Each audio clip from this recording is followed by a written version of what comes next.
There's something going on. Crowd loving it. It's a ball, fly ball.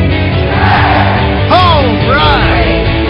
3, 2, 1. So the Raptors played on Halloween. They had a great first 3 quarters, I'd say, but they ended up losing 90-88 to the Indiana Pacers. Now the Pacers are a great team, going to be a contender in the East.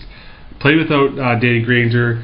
It was a very exciting game. If you're on Twitter, you saw a lot of energy from the fans who were watching the game, a lot of positive vibes from the team. Did you end up getting a chance to watch the game, or did you see any sort of reaction from some fans on Twitter? No, I saw post-game, only post-game, and so I got, luckily enough, I got to go over some Twitter feeds, though, from people that I follow who are interested in the Raptors, and it seemed like a pretty good game.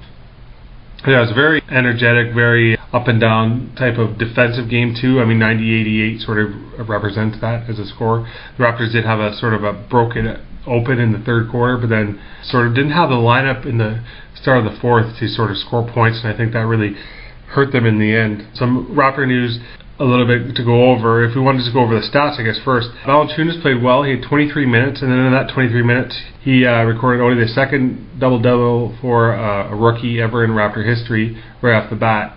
Damon Stoudemire was the first, and Valanciunas scored 12 points and 10 rebounds. Sweet. Good. That's good for him. Kyle Lowry pretty much was the other story of the game. He had 21 points, 7 rebounds, 5 steals, and 8 assists. Well, that's what they wanted from him, right? Yeah, I mean, he brought sort of an energy every time he was on the court. He sort of made something happen. I think what happened probably at the end of the game, though, he lost a little bit of gas. I think he's still getting his sort of energy or his legs underneath him. He missed part of the preseason. I think he's now just sort of coming around. Bargnani did pretty well with 16 points, playing with the flu. Looked really good defensively. I think as a front court, Valanciunas and Bargnani are sort of starting to get that sort of cohesive unit together. Bargnani probably will produce better as we progress once he starts feeling better. I mean, anybody who's played with a flu or a cold understands that's not the ideal situation. You're playing your best, but that's what you got. And you can't always be Jordan with the flu either. No, right. And then DeMar DeRozan, the new signee of the Raptors, had 10 points. Not exactly what you're probably looking for out of DeRozan, but like I said, it was a tight defensive game going back and forth. So that's a point for every million in a single season contract, right? Yeah, so just quickly going over that, I'm sure you guys are all well aware by this point that DeRozan signed a 4-year extension with the Raptors on Halloween right before the game. Contract sort of looks like this. 4 years, $38 million with incentives that can get you up to close to $44 or $46 million. Now, if he gets to that echelon, that means that A, he's done really well, and B, that the team's done really well. So Colangelo's being sort of panned here in the media based upon the fact that a lot of people would have liked to see DeRozan play this year out and then see what sort of player he might become in this 4th year. Now, he had a good preseason, but that doesn't necessarily translate into a great regular season. Well, I guess what I heard as well was that why not let him play out this year, play for a contract, and had he played really well this year in the current deal, he would be a restricted free agent. If someone had put an offer sheet in kind of thing for him at the end of the year, the Raptors could let him walk and get a huge, great package for him, or sign with this deal anyway. I don't know how true that would be, but I don't know about the huge, great package back. I mean, it's very difficult to do a sign and trade and get a whole bunch back, but that doesn't mean that it doesn't happen. But I mean, even if you look at LeBron James, what did Cleveland get? They got a 1st-round draft pick, pretty much in some cap room. I mean, yeah, that's pretty much what you get in a signed trade. And this is DeRozan compared to LeBron. Yeah, right. Now that's not to say that DeRozan doesn't deserve a contract. I think a lot of people were looking forward to what type of year he might produce this year.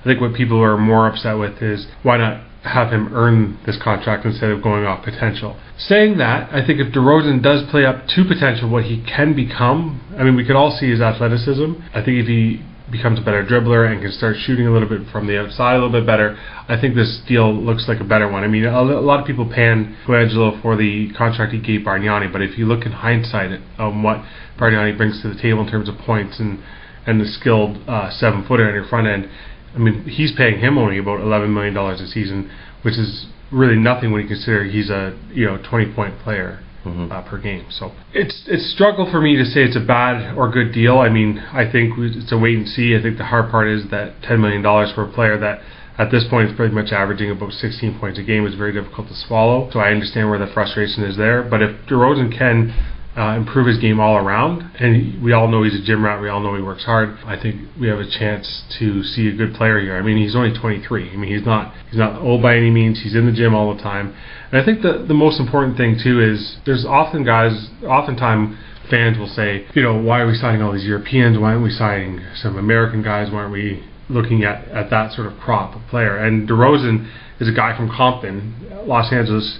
He'd be the furthest from any of us thinking he would be wanting to sign in cold Toronto, but he wanted to be here. He wanted to play for us. Yes, he's not a superstar, but then needless to say, he can become an effective player, I think, given the chance and given the opportunity. I think this team will eventually get to being that they're such a young core moving into the future. Well, I guess the other side of this too is whether or not, I think a big concern for a lot of people is, does he play now? Does he really have his heart in it now that he's got his money? I don't know enough about DeRozan to know if he's one of those players that's going to play with or without a contract, or play better without a contract, trying to get one, or now that he's had his money, whether he's going to keep playing the same style or not. The only thing I would suggest for any comment for that is that I think any player can become complacent, but the difference with DeRozan is right now is that I think he's steadily improved as he's progressed here since he's entered the league. And I think the fact that he sort of got a taste in the summer for the U.S. selection camp as a young player, and what he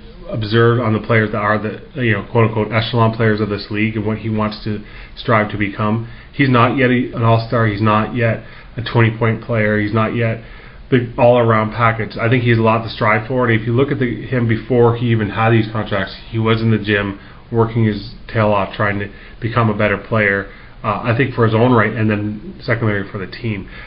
So I think as a unit, I think DeRozan becomes a better fit. And there's not a lot of great shooting guards, small forwards out there right now to sign. So if you can sign one of your own at a $10 million cap hit, maybe that's not the worst thing in the world. Well, I guess the other thing too that a lot of people have to remember is this is not an NHL roster where there's so many players on that roster, an NFL roster where there's a ton of players. The NBA rosters are tiny compared to the other teams, baseball included. Therefore, the money that gets split up among these players usually is a little more. Yep. And so you should see the contracts in the NBA being a little higher than what they are in the other sports for players like DeRozan. And you got to remember that this upcoming offseason, assuming Calderon is not back, Calderon's money comes off the books. That's pretty much a wash in terms of what DeRozan would be paid. Calderon's being paid $10 million this year. DeRozan will be paid $10 million next year. That's a wash right there. So the salary cap sort of doesn't really affect us at this point. I think what people are getting worried about is that once Valanciunas gets to that point, once Lowry gets to that point, where's your cap room at that point? But that's in the future. You have to think about necessarily like this year, next year. I think this year there's more of a growth process for the top 5 guys, and then I think into the next year, I think this team becomes more of a contender in the East. Alright guys, so that's what we got for the Raptors right now. We love the game from Valanciunas, we love the game from Lowry. Bargnani looks to be routing in the form, playing with the flu. DeRozan gets a big contract. And we one player in the top 5, or the starting 5 we didn't talk about was Landry Fields, but there wasn't really much to go on about because he really didn't do too much. But hopefully next game he does well. When are they up next, do you know? They play Saturday in Brooklyn. Let's hope that game goes, because this evening's game, which is November 1st, is being postponed due to the Hurricane Sandy that hit the New York area. And then they play again at home on Sunday at 6 o'clock versus Minnesota. So sweet. We'll be back up at you next week with another Raptor update. But until then, stay tuned and go to our website for any up-to-date stories or insights that we may have going on with the Raptors.